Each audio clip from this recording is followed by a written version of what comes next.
What would you say is a skill that's mattered or that's really helped you in your career that you didn't necessarily get from an institution or a qualification that has actually turned out to be very essential in your career?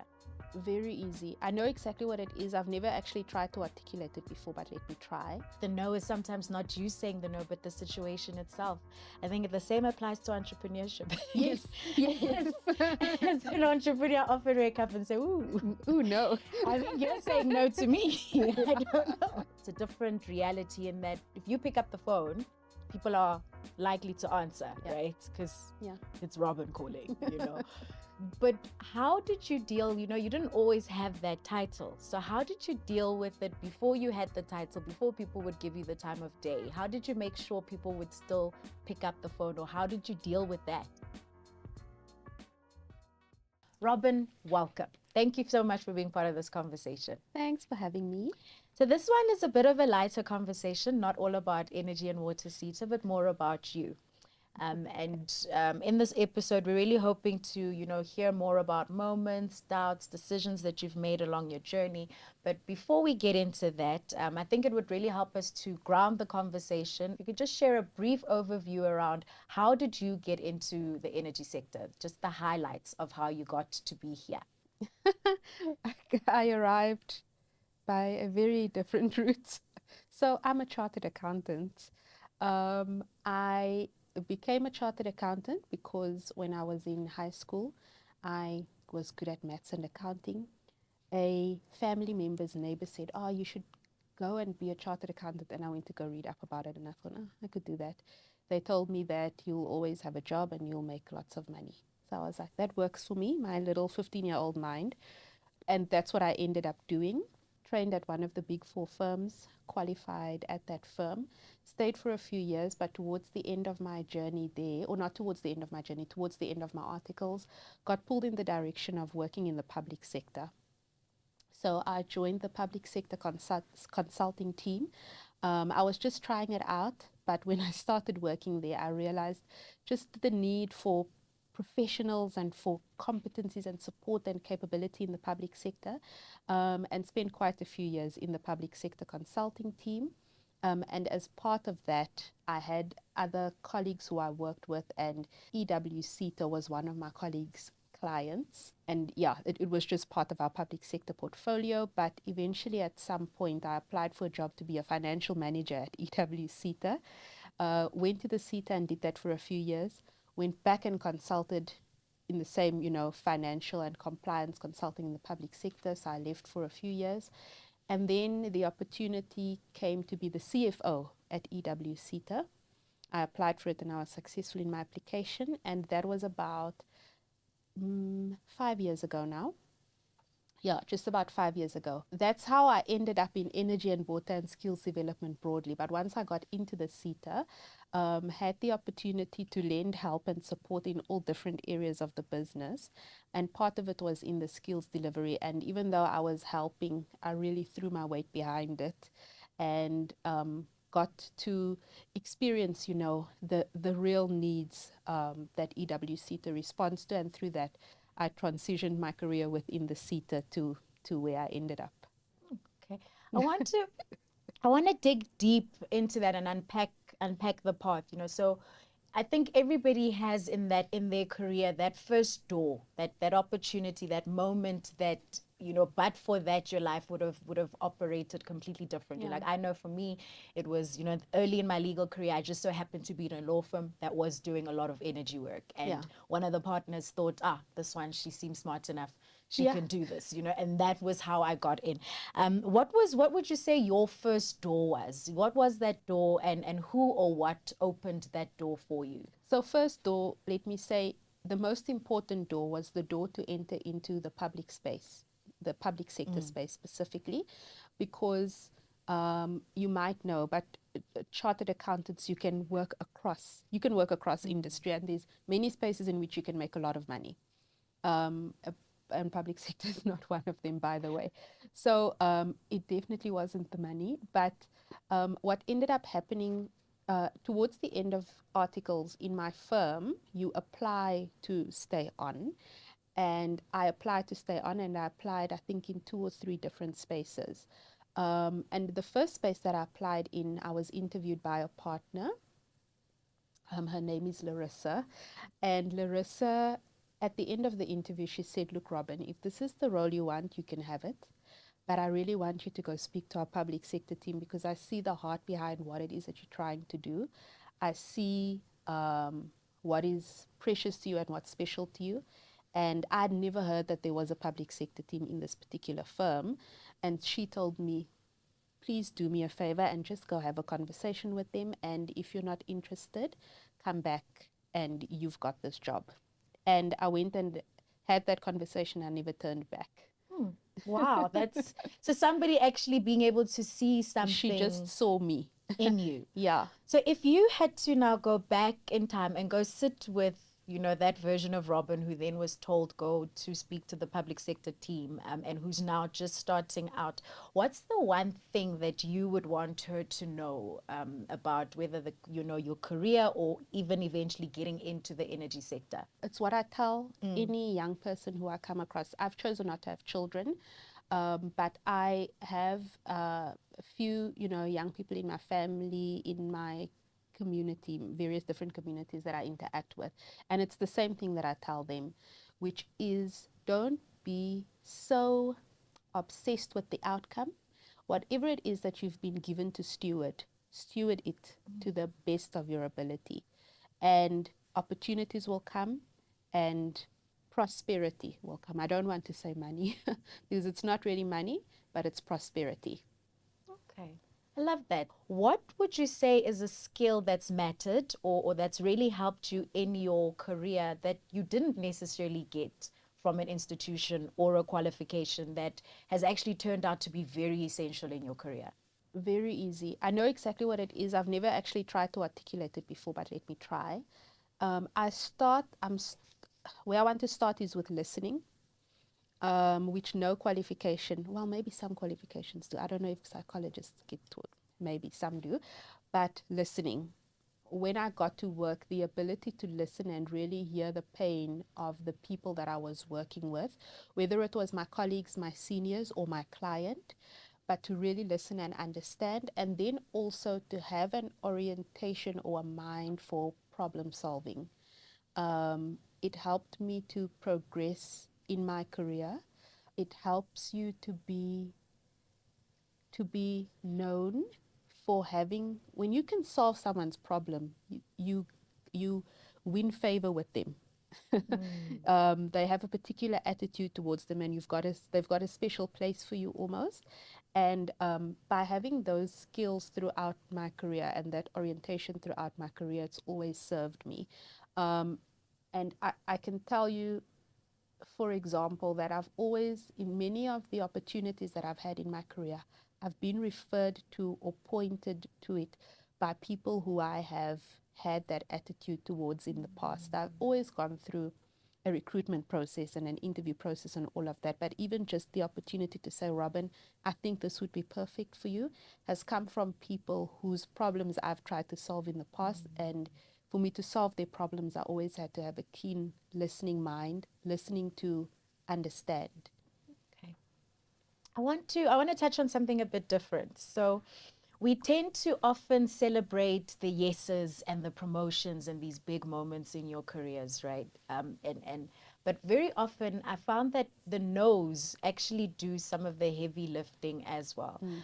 Can you share a moment, you know, early in your career where you had to say no or you chose to say no, and in hindsight, looking back, you realized that that no was probably more powerful than any yes you could have said? I think it came from early in my career, sort of defining a personal purpose, helped me to say no to many things. So with what I was just telling you, there have been many opportunities that I've been pointed towards. So I would work, especially working in an auditing firm, probably 10 to 20% of the people who you train with remain in the firm, and the rest all go out. So they're all over business. They're scattered everywhere. And so, but you would have worked with them for a particular point in time. And so as they progress in their career, they see opportunities. And I often found myself being called whenever that call was not aligned with my personal mission, the reason I've been put on this earth, I said no. And if I hadn't done that, um, I think I would be scattered and all over the show, and I wouldn't have been able to build so strongly in a particular area. So that's been really important to me. And talking about no's, I mean, that's where I've said no to things, but everything is not, some things are challenges also that you encounter, which might feel like no's. It might feel like the environment saying no to you and saying this is not your space to be in. And especially working in the public sector, being a leader in the public sector, you come across all types of challenges and things, sometimes towards your institution, sometimes towards the area that you're working in, and sometimes towards you specifically. And I think it's been really, those might be seen as no's, or it might be seen as, hey, this is not for me. This is not for me, and I've got to go and be somewhere else. But what I found is that they actually helped me build resilience and build persistence. And that in the medium and long term ended up serving me. Yeah, that the no is sometimes not you saying the no, but the situation itself. I think the same applies to entrepreneurship. Yes, yes. As an entrepreneur, I often wake up and say, ooh, No. I think you're saying no to me. I don't know. Yeah. I want to, and I think also touching on the fact that, you know, these challenges, or you have to kind of push through, and again, this is all for you. It's a great answer because it's led you to now being the CEO, like, right? You're at, you know, at this top position. And obviously now it's a different reality in that if you pick up the phone, people are likely to answer, right? Because it's Robyn calling, you know. But how did you deal, you know, you didn't always have that title. So how did you deal with it before you had the title, before people would give you the time of day? How did you make sure people would still pick up the phone, or how did you deal with that and being listened to, you know, before having the title? Perhaps I'm more patient than what the world allows for, because sometimes people would get impatient with me. So if I'm working with colleagues and colleagues say, we're going to, let's say a boss says, you got to do X, Y, and Z, and I reach out and I don't get that yes on the other end, I have the patience to earn the yes. I have the patience to earn the picking up of the phone, which means I'll put in work. However it is that the situation presents itself, but partner that with patience, and I know that at some point I will have earned that respect or the time of day. And it's not always been perfect, it's been imperfect, because sometimes, for example, my superior might not have the patience that I had, but somehow that has served me over time, looking back on it now. And I think also, I was literally thinking about this morning. I was literally thinking about how easy the ease of access that I have these days, in some of the spaces I find myself in, which I've never been in before. And I literally thought, how do you give this to the people who report to you? And but the immediate follow-up thought was, well, they should just take it. So I would also say to anyone, just take space, force your way, force your way into spaces. Don't be rude, but just take space. And then when you're in a space, don't have imposter syndrome. I'm saying it's easier said than done, but I need to say it.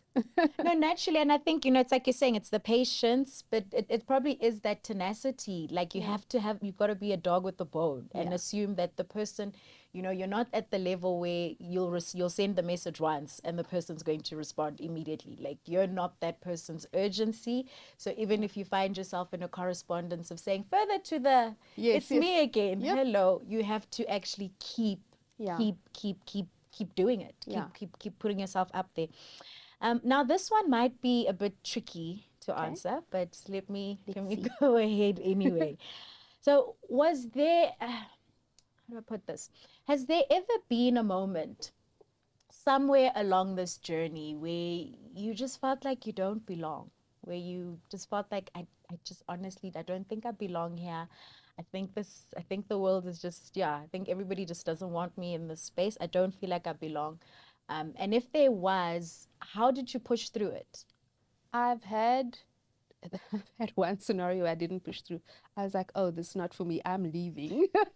And I left. sometimes you've got to do that. I left and ended up where I should have been, you know. So I don't think that was necessarily a bad thing. Humility as well, because sometimes the environment literally doesn't necessarily want you. It's very difficult to operate in the environment, and it doesn't feel like the space for you. I'll link it back to what I was saying earlier about purpose. The quicker that you can have purpose, the quicker you realize when the environment pushes you out, if the environment is correct and you need to go and excuse yourself, or whether this is a test of persistence and whether it's meant to build something. And I think that for me has been very important. And I must also say, you know, I've not been able to do it without help. So I've got coaching, I've got mentorship, I've got career sponsors, a few of them, and all of those sorts of things. That helps you to navigate. One of the things that my psychologist slash coach once told me when I was facing a particularly difficult career season and decision point, um, he he and I spoke about purpose, because that's what it came down to, and why I can convey this to you so clearly and with conviction now. He asked me, do you think it was easy for Mandela to do what he did? It wasn't. The environment was pushing him out all the time. He mentioned a few different people. And, you know, but what kept him there was purpose. And so that's sort of where I come from with those things. Like if you are aligned with your purpose, you know when something is for you and when it's really not for you. And when you are aligned, you can really persist through things where some people can't see how you're doing it.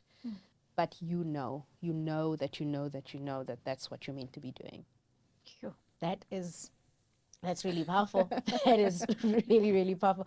I was going to close off and you know, and ask the question, but I think you've touched on it, but maybe you can, you know, have it as your final strong parting shot. But, you know, and I think around what you're speaking about and this whole conversation about careers and young people really trying to find themselves wherever they are. And right now there's somebody who is at the beginning of their career or are still to find themselves and they're looking at this and they're wondering, you know, will I ever get there? Like to even being a CEO beyond here, where I can't even see myself either getting a job or being promoted. What's the one thing you want them to walk away from this conversation having to kind of spur them on? The one thing, It okay. can be two. Okay, I would say for a young person, and I'm going to contrast it with my journey because I mean, I'm not that old, but I came into my career in a different type of South Africa, in a different world. And young people coming into the working space today I do have to recognize the differences between where I was at that stage in time and where they are now. And for a young person today, I would say hard work will get you anywhere. It really, really will. Set yourself apart through the quality of the work that you do and the value that you add and the contribution that you make, and you will be okay.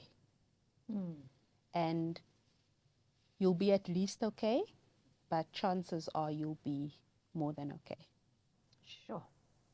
Thank you. This has really been a very real conversation, and I think one that our viewers, listeners would really enjoy, and one they probably need. And I think it is hard work, right? It's the hard work, but it's showing up no matter what, no matter what's going Absolutely. on, even if it's hard, even if it's scary, even if it's all of those things, even in doubt, it's to just continue showing up. And I think it's for young people also to realize that there isn't a miraculous moment where it's all going to make sense and it's all going to be okay. Yeah. And the reality is every adult is most often looking for the adultier adult in the room. So 100%. I looked around the other day and I was like, it's me. It's, oh, you've actually got to do it. And to be honest, a lot of the time, it's you're making it up as you go, because when you're leading in uncertainty. That's sort of what perhaps distinguishes leaders.